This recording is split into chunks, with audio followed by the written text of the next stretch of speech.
और आज की सबसे बड़ी खबर मैं दर्शकों आपको बताने वाला हूं। सबसे बड़ी खबर है, जितने भी भाईजान आपको यहां दिखाई दे रहे हैं जो वक्फ का कागज लेके जगह जगह घूम रहे थे, मुस्लिम भाइयों को बरगला रहे थे, इनकी दाल नहीं गली है, ये आप जान लीजिए।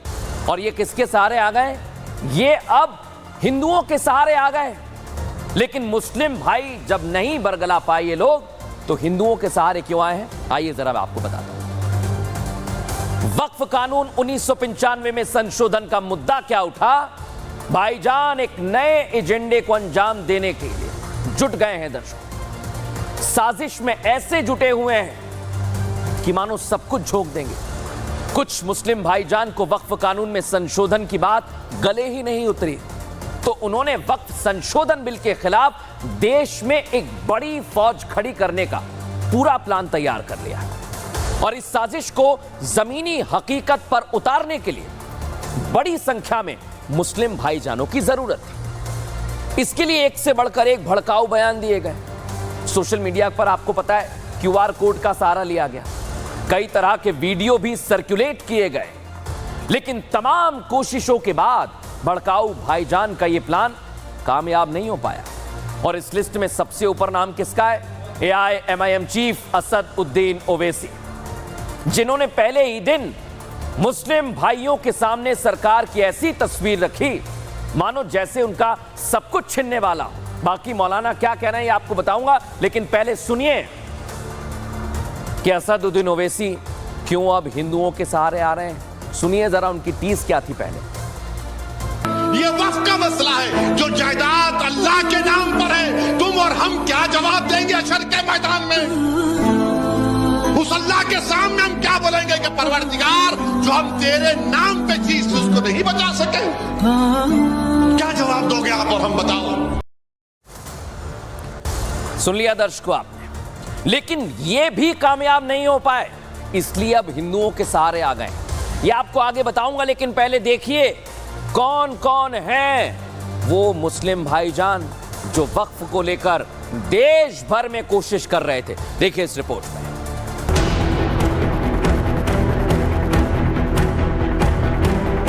देश की फिजा में जहर घोलने की कोशिशों की तो ये सिर्फ झलक भर है।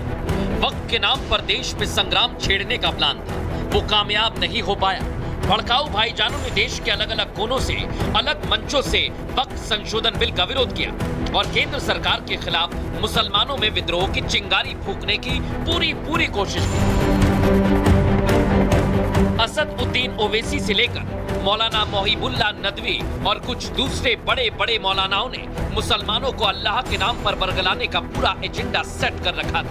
लेकिन वो 25 करोड़ मुसलमानों की बड़ी फौज को केंद्र के विरोध में खड़ा नहीं कर पाए। वक्फ का कोई मालिक नहीं होता, वक्फ का मालिक अल्लाह होता है।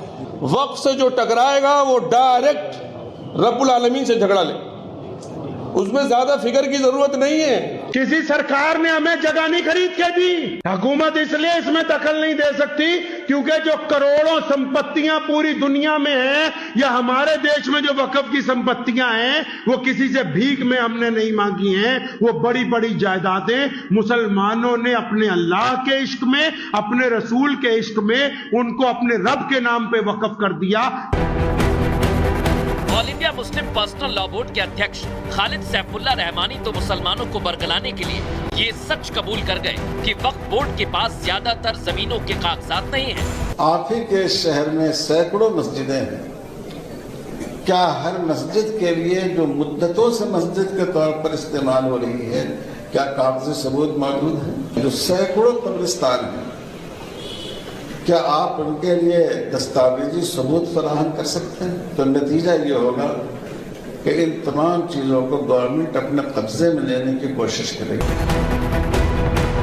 ओवैसी के बगल में सैफुल्लाह रहमानी ही नहीं, बैरिस्टर साहब भी ये कबूल कर बैठे कि कब्जाई जमीनों का पुलिंदा है वक्फ बोर्ड।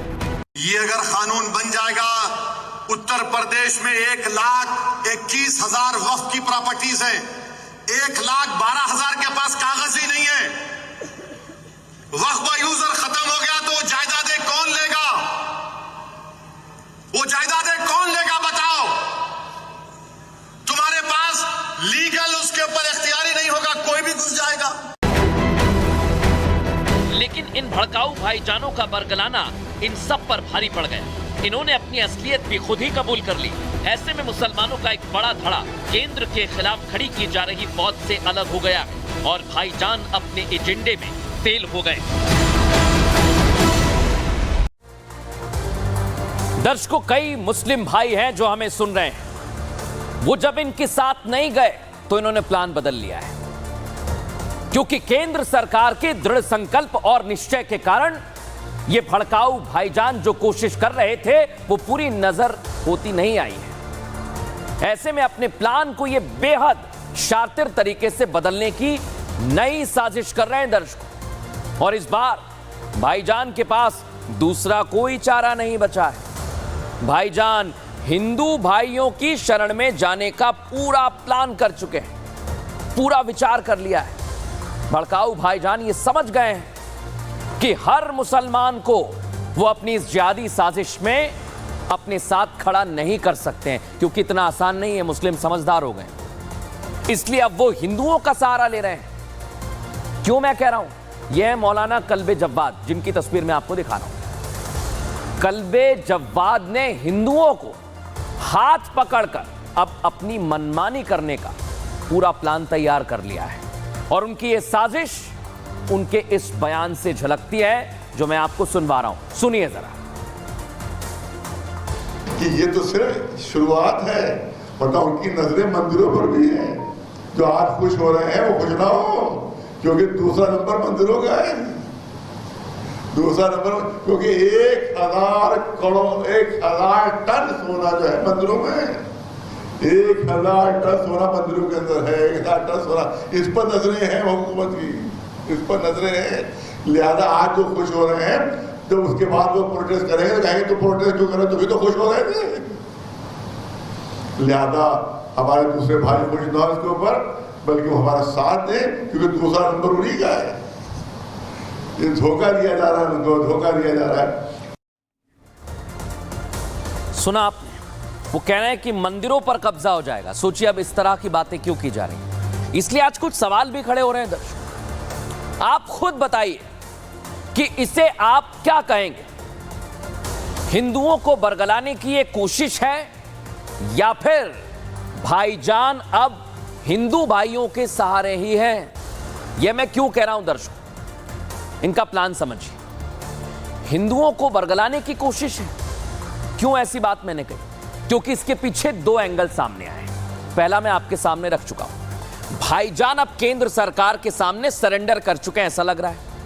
वो मान चुके हैं कि वक्फ बोर्ड की कब्जाधारी नीति का वो लंबे समय तक बचाव नहीं कर पाएंगे, और उनकी पोल खुल चुकी है। जिस काली पट्टी को बांधकर देश के बाकी मुसलमान रह रहे थे, उनके सामने भी अब पिक्चर साफ हो गई है। और ऐसे में इसलिए मैं कह रहा हूं दर्शकों, भड़काऊ भाईजान को अब हिंदू ही एकमात्र सहारा दिख रहे हैं, क्योंकि मुस्लिम इनकी बातों में नहीं आए।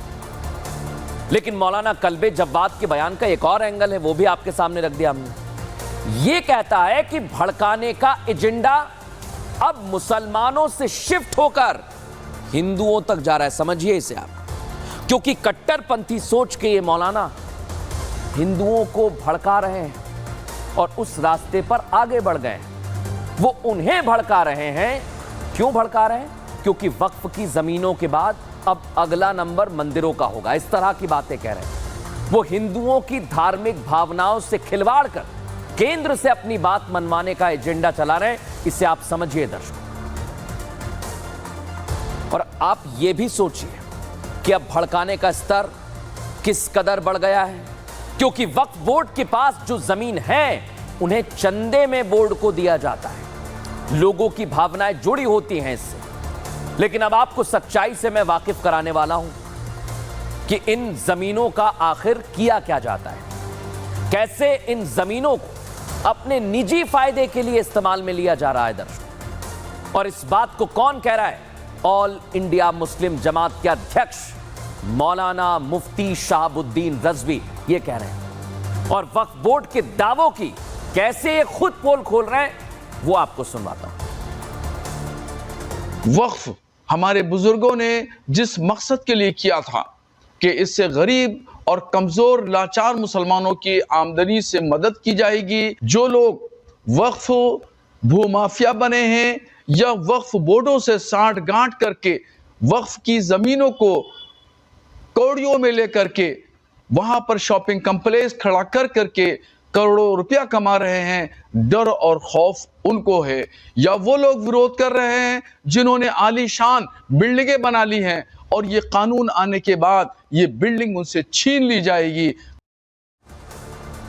सुना दर्शकों आपने, मुसलमान भाई जानते हैं कि देश में आखिर हो क्या रहा है और जितने भी भड़काऊ भाईजान हैं वो क्यों आखिर वक्फ बिल के संशोधन के खिलाफ खड़े हो गए और अब ये अपना भांडा फूटने की वजह से नया चक्रव्यूह रचना है। दर्शक मैं आपको बताता हूं ये चक्रव्यूह क्या है, क्योंकि जिस तरह से अभी तक आपने देखा कि मुस्लिम भाई तो माने नहीं, लेकिन इनका चक्रव्यूह अब पूरा का पूरा तैयार है। ये है वो चक्रव्यूह, ये आप देखिए। भड़काऊ भाईजान जब कामयाब नहीं होते हैं तो क्या करते हैं, वो चक्रव्यूह रचते हैं। कैसा चक्रव्यूह? उस चक्रव्यूह में निशाने पर है भारतीय जनता पार्टी, उस चक्रव्यूह में निशाने पर है हिंदू और उस चक्रव्यूह में निशाने पर है हिंदू मंदिर। यही इनकी कोशिश है, क्योंकि वक्फ पर जब इनकी बात नहीं मानी गई तो ये हिंदुओं से कह रहे हैं कि आपके मंदिरों को भी ये कब्जा कर लेंगे, छोड़ेंगे नहीं। इस तरह की झूठी बातें, अफवाह फैलाई जा रही है दर्शकों। और सोचिए, जब ये अपने मकसद में कामयाब नहीं हुए तो आपका ब्रेन वॉश करने की कोशिश कर रहे हैं। मौलाना कल्बे जव्वाद हिंदुओं की धार्मिक भावनाओं को छूते हुए मंदिरों को टारगेट कर रहे हैं, लेकिन उनके इस पूरे बयान का सार आकर टिका है भारतीय जनता पार्टी पर।